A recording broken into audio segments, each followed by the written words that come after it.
¿Qué tal? Buen día. ¿Nos das más detalles de lo que te pasó, del infierno que tuviste que vivir? Bueno, yo me levanto todos los días a las 4:30 para tomar el colectivo 5 menos 10. Bueno, subimos con mi vecino, el policía, y bueno, a la tercera parada, cuando yo estaba haciendo... A ver, lo escuchamos con mucho eco. Vamos a ver si podemos hacer una comunicación mejor, porque es muy importante lo que nos va a decir, para tener detalles, porque Javier, este joven, vivió y vio todo, además de vivirlo. Sí, claro. ¿No? Yo te decía, el detenido tiene una vinculación, de acuerdo a lo que cree la policía, con los asesinos justamente de Daniel Barrientos. A este hombre lo habrían llamado mientras estaban prendiendo fuego el auto para que los vaya a buscar con su propio automóvil. Claro, para que los saque de ahí. Y los saque de ese lugar. Ajá. Se vio a través de cámaras de seguridad de ese movimiento, él los saca del lugar, lo que reitero, la presunción de la investigación, que los saca del lugar, se bajan del auto y minutos más tarde la policía lo detecta en otra zona cercana allí de Virrey del Pino. ¿Cómo llegan al ¿Queriendo auto? robar? ¿Para seguir robando? No. Ah. Volviendo hacia presuntamente su domicilio, Sí. después de haber ayudado a por lo menos uno de sus familiares, de acuerdo a lo que presume la policía. Ahora, ¿cómo llegan al auto encendido, prendido fuego, la policía? Porque cuando le roban la mochila a la mujer que iba con su hija en el colectivo, le roban también el celular. Claro. Ese celular tiene un rastreador. Ajá. A propósito de esto, la mujer le da a la policía la clave de ese rastreador y cuando llegan el auto estaba prendido fuego. Ahí es cuando empiezan a hacer y el análisis de todas las cámaras de seguridad para ver hacia dónde escaparon y cómo escaparon. Y ahí detectaron que se subieron a otro auto para poder escapar del lugar donde están viendo ustedes, que es donde prendieron fuego. Este vehículo que fue robado en Ciudad de Vita hace algunas semanas a un remisero que vive en la capital federal. Bueno, ¿Sí? impresionante. Y bien lo de el detector del celular, Exacto, ¿no? el rastreador. Para poder rastrearlo. Exactamente. Eso fue, a ver, termina siendo fundamental. Sí, te digo, es una pieza clave esta persona detenida. Sí. Y confirman lo que sospechan, obviamente es cuestión de horas o minutos para llegar a los autores material del crimen. Sebastián estaba allí en el lugar. Sebastián, contanos detalles de cómo se inicia el tiroteo. Bueno, ahora vamos a restablecer el contacto. Guille, sí. te agrego, el arma encontrada, se utilizaron 2 pistolas calibre 40. Es un arma muy poderosa, pocas veces utilizada por los delincuentes, la realidad es esa, por el arma de alto poder, y si se la alquilan en el mercado negro es muy cara para los propios delincuentes. Claro. Es raro por lo menos esta utilización. Una de las armas queda tirada a 30 metros del colectivo con Daniel Barrientos muerto. Esa arma estaba con el cargador completo, no había sido disparada. Sí, otra arma que se llevaron los delincuentes, también del mismo calibre. Lo que dice dentro de la investigación, lo que cuentan los testigos que estaban en el lugar, y seguramente nos lo va a contar ahora, tironean de la mochila de la mujer, apuntándole al chofer del colectivo, y ahí es cuando le disparan. El policía de la ciudad, de acuerdo, reitero, al relato que hay dentro de la justicia, el policía de la ciudad que viajaba como pasajero, una vez que los delincuentes se bajan después de dispararle al chofer, él se parapeta en el estribo del colectivo y comienza a dispararle a los delincuentes. Los delincuentes contestan, ¿sí? Justamente esos tiros. Nosotros tenemos un video que además se escucha justamente los tiros. Después van a verlo ustedes a propósito de esto, que es realmente tremendo. Por lo menos 16 disparos se escucharon. Bien. A ver, tenemos que ir con Paula Wilberger a la Fiscalía. Pero primero, Paula, si me estás escuchando, quería hablar con vos un minuto respecto de lo que te tocó vivir ayer cuando los compañeros de Barrientos la emprendieron contra Bernie, le pegaron trompadas y vos estabas en el medio de todo eso. Contanos tu experiencia, por favor. Bueno, primero, cuando vimos aterrizar el helicóptero, todos empezamos a caminar en dirección a la autopista porque obviamente todos nos imaginábamos que llegaba el ministro, era lo que se comentaba en ese momento. Hacía rato que estábamos esperando la llegada de alguna de las autoridades.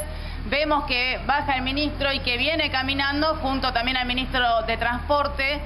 Los ánimos realmente estaban muy caldeados, la gente estaba muy enojada, pero nunca nos imaginamos que iba a terminar como terminó todo, ¿no? Que lo iban a increpar a golpes de puño, a empujones, que lo iban a arrinconar contra ese paredón y que se iba a extender todo tanto en el tiempo, porque cuando lo vimos arrinconado todos nos acercamos para poner el micrófono y poder obtener el audio y las idas y vueltas que venían entre los choferes y Bernie, y lo que decía también el ministro de Transporte, Donofrio.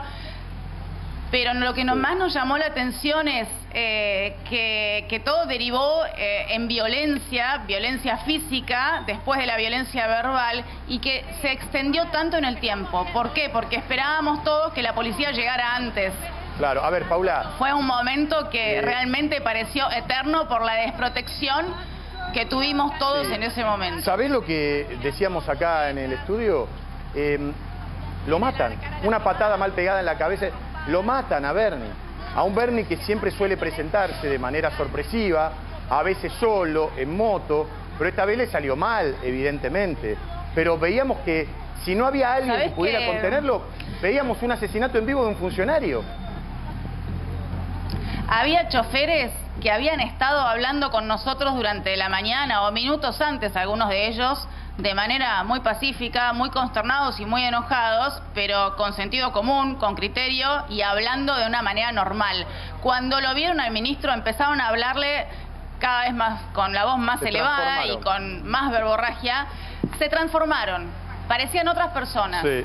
Eran con los que estábamos hacía minutos nada más, unos metros donde estaban quemando los neumáticos, y cuando los vimos, cómo lo increparon y cómo lo arrinconaban y cómo se exacerbaban unos a otros, porque se miraban y era como contagioso, ¿entendés? Un efecto dominó de violencia, que escaló y pasó la violencia verbal, porque no solamente fue el primero o el segundo que se acercaron a Bernie y que lo agarraron solo. Después, cuando lo arrinconaron contra el paredón, ya se perdió el control de todo. A ver, nosotros temíamos por la vida de Bernie, y debo serte sincero, por vos también, que en un momento te vimos como intentando detener a algunos, poniendo un poquito de cordura, pero también uno en medio de todo eso, siendo varón, mujer, no importa, te podés ligar una trompada.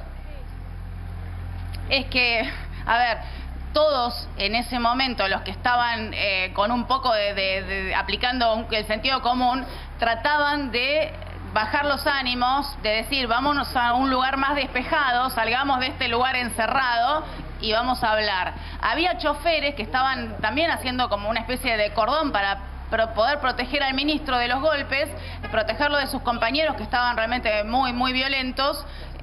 Y nosotros mismos también les decíamos que paren, porque nosotros también recibíamos codazos, empujones, era una marea humana ahí que muy difícil de sostener. Por eso te digo, afortunadamente quedó ahí y terminó ahí, pero podría haberse desmadrado mucho más. Ahí la policía, bueno, algunos de los efectivos de la bonaerense con una consulta dice que tiene identificado a un par de barras de Chicago, que estaban en medio de los colectiveros y demás también. Si bien, digamos, hubo choferes que le pegaron a Bernie. Bernie dijo ayer y hoy repitió una vez más, también lo hizo en el Radio La Red, que está muy enojado con Bursaco, que es el jefe el ministro de la ciudad, de seguridad de la ciudad, con la policía en parte, porque él quería quedarse.